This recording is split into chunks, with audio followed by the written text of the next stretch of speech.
मैंने पैकेट को गौर से देखा। इस पर मेरा नाम और कमरे का नंबर लिखा था। मैंने दस्तखत करके पैकेट ले लिया। यह लड़का किसी फूल और तोहफे भिजवाने वाली कंपनी का मुलाजिम था।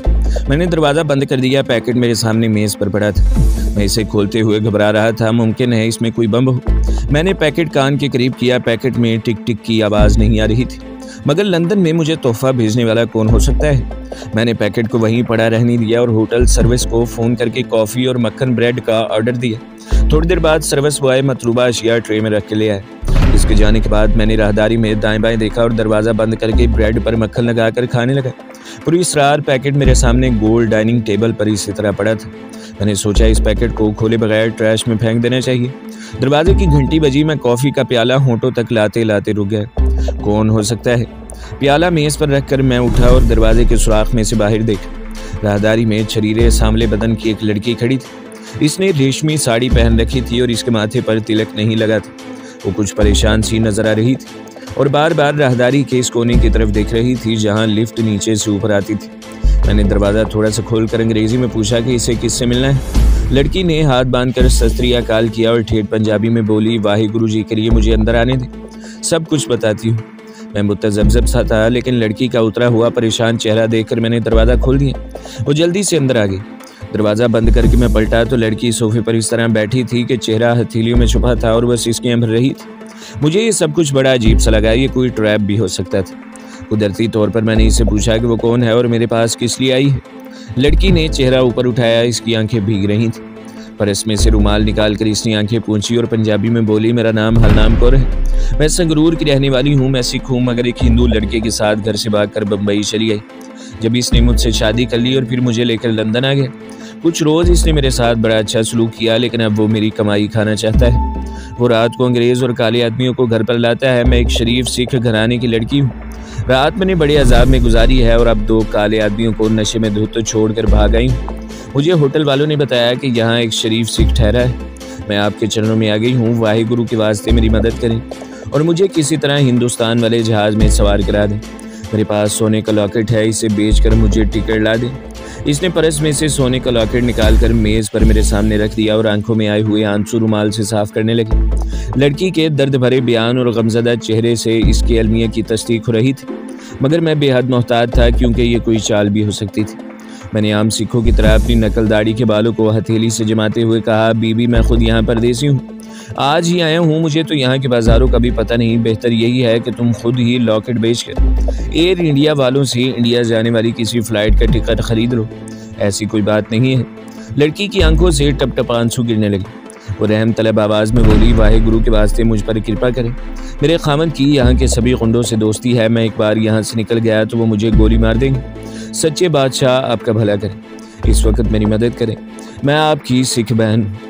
अजीब मुखमसे में पड़ गया। मैं इस लड़की से पीछा छुड़ाना चाहता था, मगर इंसानी हमदर्दी और अखलाकी इक़दार का तकाजा ये था कि इसकी मदद कीजिए। लेकिन सोने का लॉकेट फ़रोख्त करने में ख़तरा था। मुमकिन था कि ये लॉकेट बेचने जाऊं और किसी मुसीबत में फंस जाऊं। आखिर मैंने फ़ैसला कर लिया कि इस लड़की को किसी न किसी तरीके से अपने कमरे से रुखसत कर देना ही मेरे लिए बेहतर है। अब मैं बहाने तलाश करने लगा। आखिर मैंने घड़ी देखकर कहा, बीबी मैं चंडीगढ़ की एक फ़र्म का एजेंट हूँ। यहाँ ऑफिस के ज़रूरी काम पर आया हूँ और अभी मुझे एक ज़रूरी मीटिंग में जाना है। मेरा ख्याल है कि तुम एयर इंडिया वालों के ऑफिस में या फिर ऐसा करो कि भारतीय सफारत खाने का रुख करो। मैं तुम्हें डायरेक्टरी से इनका एड्रेस लिखवा देता हूँ। लड़की ये सुनते ही जैसे सदमे से बेहोश हो गई। वो सोफे पर एक तरफ को झुक गई थी। मेरी समझ में नहीं आ रहा था कि इस मुसीबत से कैसे पीछा छुड़ा। जल्दी से गुसल खाने में गया। गिलास में पानी लाकर इसके मुंह पर हल्का सा छींटा दिया तो इसने आहिस्ता से आंखें खोल दी। होश में आते ही इसने एक बार फिर ज़ारो कतार रोना शुरू कर दिया। वो बार बार यही कह रही थी कि मैं यहाँ से बाहर निकली तो मेरे बदमाश खामद के गुंडे गोली मार देंगे। इस सिख लड़की हरनाम कौर का मम्मा मेरी समझ में नहीं आ रहा था कि इतने में टेलीफोन की घंटी बज उठी। मैंने रिसीवर उठाया तो दूसरी तरफ से इसी मखसूस मर्दाना आवाज़ ने अपना कोड बोलकर मुझसे मेरा कोड पूछा। मैंने अपना कोड बताया तो मुझसे तोहफे में भेजे गए पैकेट के बारे में पूछा गया। मैंने बताया कि वो मेज़ पर रखा है।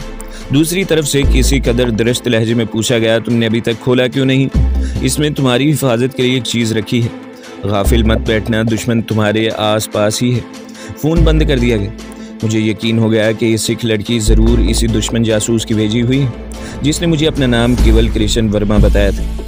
मैंने पहला काम ये किया कि पैकेट खोला। पैकेट में तय किए हुए कागज़ के साथ एक सिगार पड़ा था।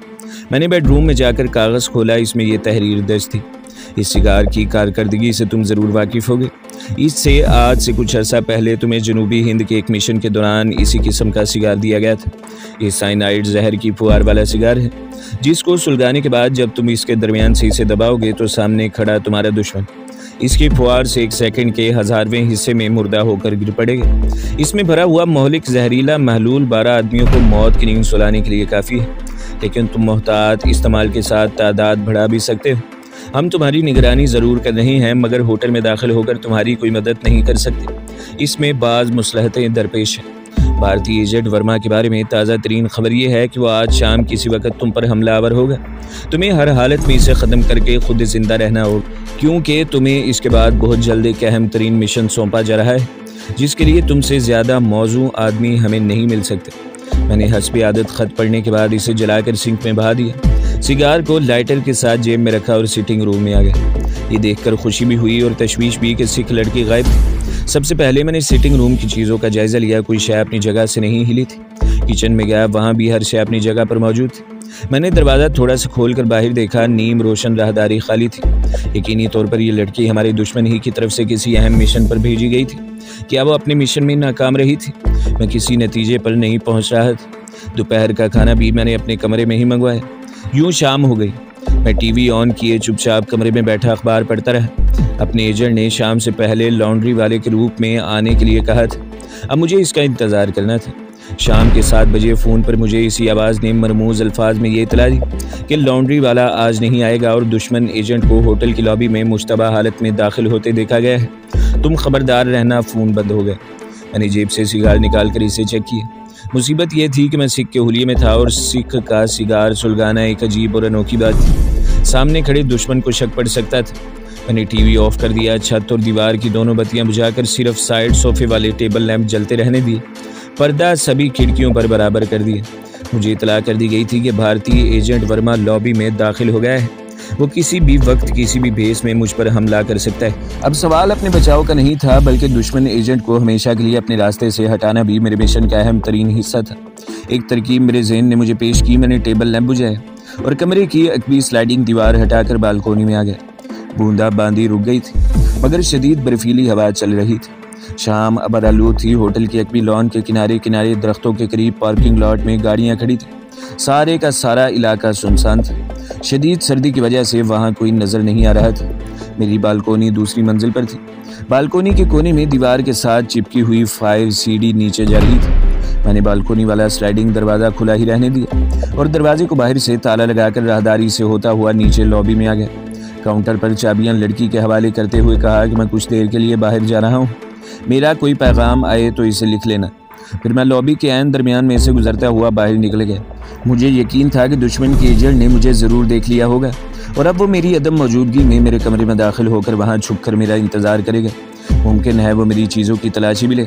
मैं सड़क पर निकल आया, फिर ऊपर से एक चक्कर काट कर बाग में दाखिल हो गया और अकबी पार्किंग लॉट वाले दरख्तों के नीचे से गुजरता हुआ एक जगह अंधेरे में रुक गया। मैंने गौर से चारों तरफ देखा, वहाँ कोई इंसान नहीं था।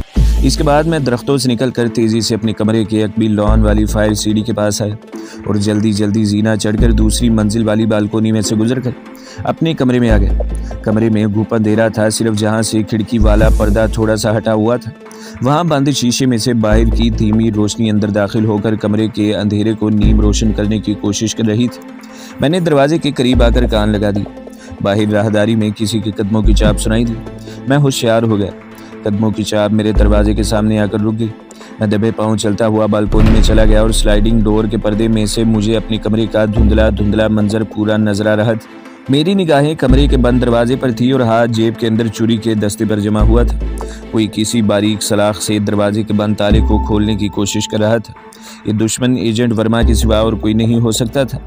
मैंने छुरी वाला हाथ जेब में से छुरी समेत बाहर निकाल लिया। ताला क्लिक की आवाज़ के साथ खुल गया। फिर दरवाज़ा थोड़ा सा आगे को हुआ और रेन कोट वाला आदमी जल्दी से अंदर आ गया। आते ही इसने बड़े इत्मीनान से दरवाज़ा बंद किया और इसका ऑटोमेटिक कुफल लग गया। इसकी हरकत व सकनात में इत्मीनान और सुकून का तासिर था। जाहिर है इसे यही मालूम था कि कमरे में इसके सिवा दूसरा कोई नहीं है। वो तेज़ी से बेडरूम में गया। वहाँ से मुझे चीज़ों की उलटने पलटने की आवाज़ें आने लगी। 1-2 मिनट बाद वो बेडरूम से निकलकर सिटिंग रूम में आकर सोफे पर बैठ गए। खिड़की का पर्दा जहाँ से हटा हुआ था वहाँ से बाहर की धीमी रोशनी अंदर आ रही थी। मैंने इसे पहचान लिया था। ये वही भारतीय जासूस केवल कृष्ण शर्मा था जो बम्बई से मेरा पीछा कर रहा था और अब मुझे कत्ल करने की नीयत से यहाँ आया था। इसने जेब से पिस्तौल निकाल कर खोला, इसके अंदर भरी हुई गोलियों को झुककर देखा और पिस्तौल दोबारा जेब में रख लिया। कुछ देर वो बड़े सुकून से सोफे पर गर्दन पीछे लगाए बैठा रहा। मैं बालकोनी में दीवार के साथ लगा स्लाइडिंग डोर के थोड़े से हटे हुए पर्दे में से गौर से देख रहा था। वहाँ अब अजीब सूरत हाल पैदा हो गई थी। वो मेरा इंतज़ार कर रहा था और मैं बाहर बालकोनी में खड़ा था। जाहिर है इसे इस वक्त तक वहाँ से नहीं हिलना था जब तक कि मैं बाहर वाला दरवाज़ा खोलकर अंदर दाखिल नहीं होता। इसका मतलब था कि मैं बालकोनी में खड़े खड़े लंदन की अबर आलूद रात में अकड़ जाऊँगा। ये एक कभी ना ख़त्म होने वाला इंतज़ार था। मैंने इस अंदाज में सोचना शुरू किया कि कोई ऐसी तरकीब की जाए कि दुश्मन एजेंट वहाँ से उठकर बालकोनी में आए, क्योंकि मेरा इसके सामने सिटिंग रूम में जाना अपनी मौत को दावत देने के मुतरादिफ था। मैं इसी कश्मकश में था कि दुश्मन एजेंट सोफे पर से उठा, दबे पाँव चलता कमरे के बंद दरवाजे तक गया। कान लगाकर बाहर कुछ सुनने की कोशिश की, फिर पीछे हटा। कमरे के कालीन पर टहलते टहलते बाथरूम तक गया, वहाँ से पलटा और किचन में दाखिल हो गया। एक सुनहरी मौका था। मैंने इस मौके से फ़ायदा उठाने का फैसला करते हुए स्लाइडिंग डोर के पट को आहिस्ता से पीछे खिसका दिया। इंतहाई फुर्ती से काम लेते हुए मैं बालकोनी से निकलकर पंजों के बल चलता किचन के दीवार के साथ लगकर खड़ा हो गया। मुझे किचन के अंदर से नल में से केतली में पानी भरने की आवाज़ सुनाई दी।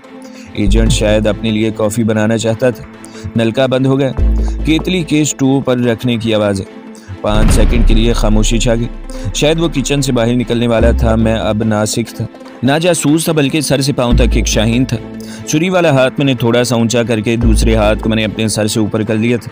कदमों की आहट पैदा हुई और वह किचन से बाहर आ रहा था। कमरे में कोई बत्ती नहीं जल रही थी। मैंने अपना सांस रोक लिया। दुश्मन एजेंट किचन से बाहर निकला। एक बिजली सी इसकी आंखों के आगे कौन गई, क्योंकि मेरा उठा हुआ उल्टा हाथ इसकी गर्दन पर हलक के नीचे पड़ा। इस हाथ की ज़रब इतनी ताकतवर और अचानक थी कि दुश्मन का एजेंट लड़खड़ा कर एक तरफ को गिरा। वो जेब में से पिस्तौल निकालने ही वाला था कि मैं खूनख्वार भूखे चीते की तरह छलांग लगाकर इस तरफ इसके ऊपर गिरा कि मेरे छुरी वाला हाथ इसके पेट में उतर गया।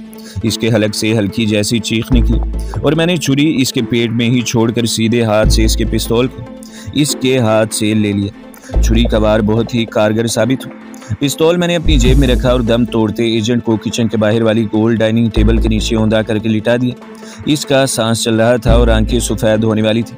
मैंने बेडरूम में जाकर देखा, मेरा ब्रीफकेस खुला हुआ पड़ा था और मेरी जाली फाइल के कागजात बिखरे पड़े थे। पासपोर्ट ब्रीफकेस ही में था। मैंने जल्दी जल्दी कागज़ समेट कर ब्रीफकेस में भरे, इसे उठाया। कमरे में आकर दुश्मन के एजेंट को देखा। वह ज़ख्मी हालत में आहिस्ता आहिस्ता रेंगता हुआ टेलीफोन के करीब आने की कोशिश कर रहा था। वह जिंदा था। मेरे मिशन में इसका जिंदा रहना शामिल नहीं था।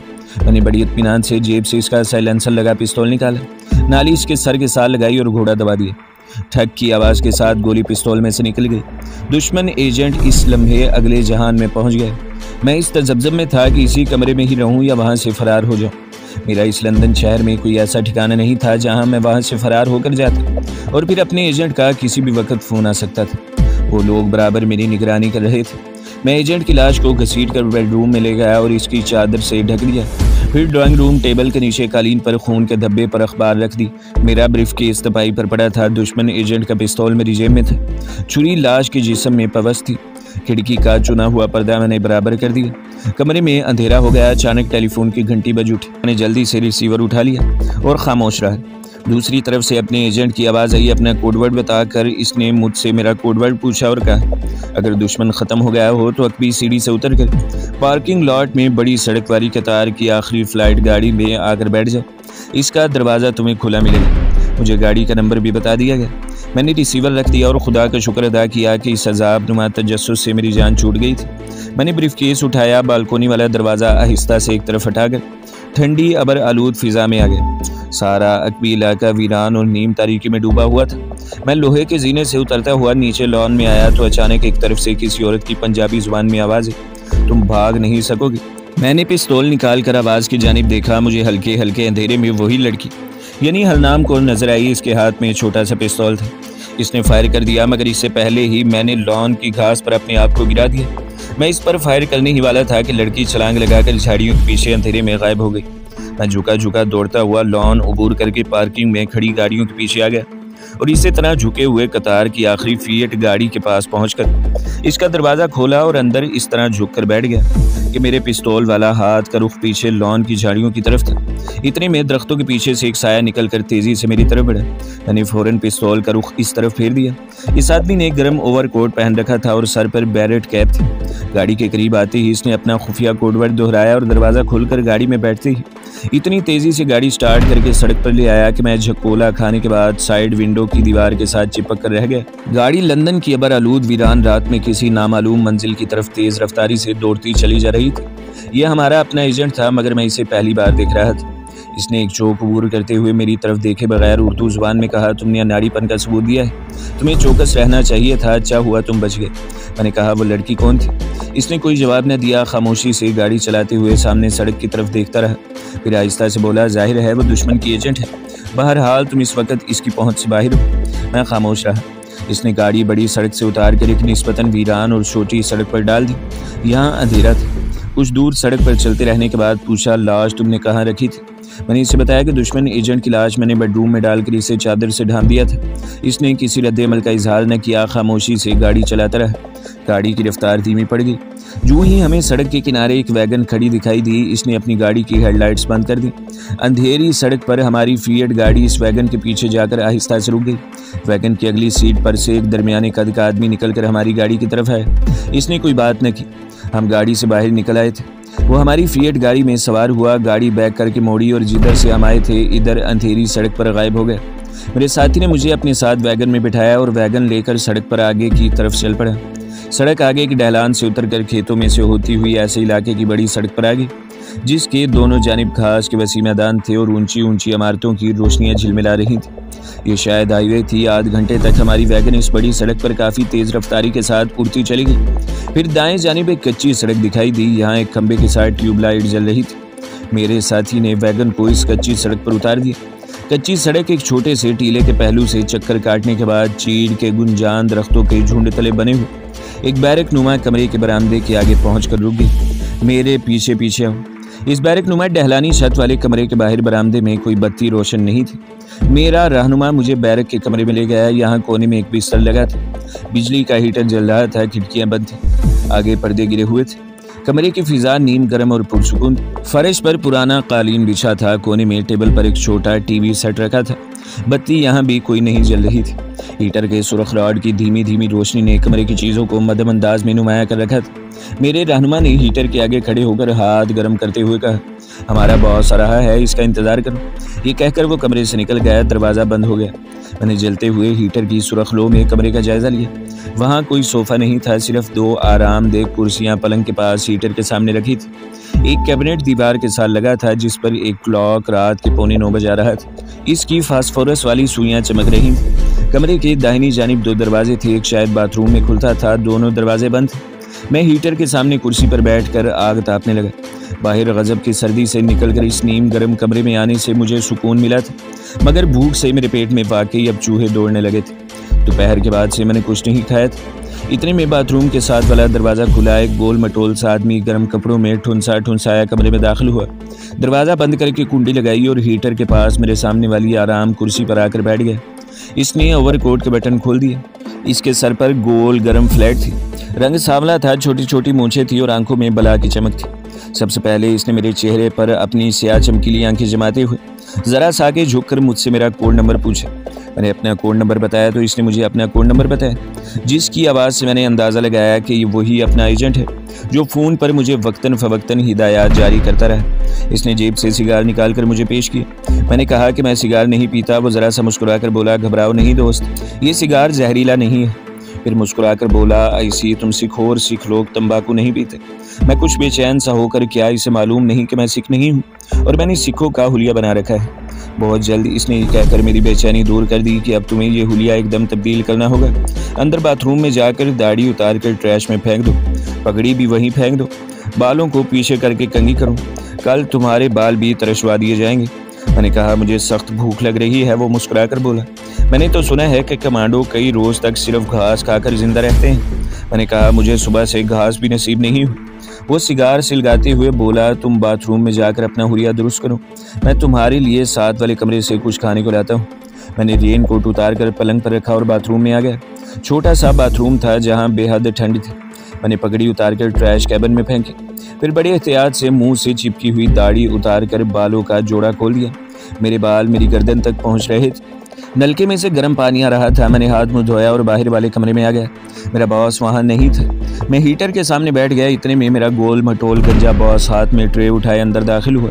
ट्रे इसने तपाई पर रखते हुए कहा, इस वक्त यहाँ यही कुछ मिल सकता है। ट्रे में बड़े गोश्त के कतले, सलाद और डबल रोटी के 6-7 टुकड़े और चटनी की बड़ी बोतल पड़ी थी। इसने कोका कोला का एक टिन खोल कर मेरे सामने रख दिया। मैंने जल्दी जल्दी सब कुछ खा लिया। वो इत्मीनान से आरामदेह कुर्सी पर नीम दराज एक हाथ हीटर पर फैलाए सिगार पीता रहा। जब मैं अपनी शिकम पूरी कर चुका तो इसने आहिस्ता से जेब से एक तस्वीर निकाल कर मुझे दिखाई। ये मेरी अपनी तस्वीर थी जिसमें मेरा हुलिया सिक्कों जैसा नहीं था। इसने कहा, इस तस्वीर के साथ हमें तुम्हारे मुकम्मल कवायद पहुँचा दिए गए थे। तुम्हारा इंतखाब इंतहाई सोच विचार और जाँच पड़ताल के बाद अमल में लाया गया था। तुम्हें जिस मिशन पर भेजा जा रहा है वो एक कौमी मिशन है। तो दोस्तों, अगली किस्त देखने के लिए हमारे चैनल को सब्सक्राइब करें, वीडियो को लाइक करें और बेल के आइकन को भी दबा दें ताकि हर जो आने वाली वीडियो है वो आपको सबसे पहले मिलती रहे।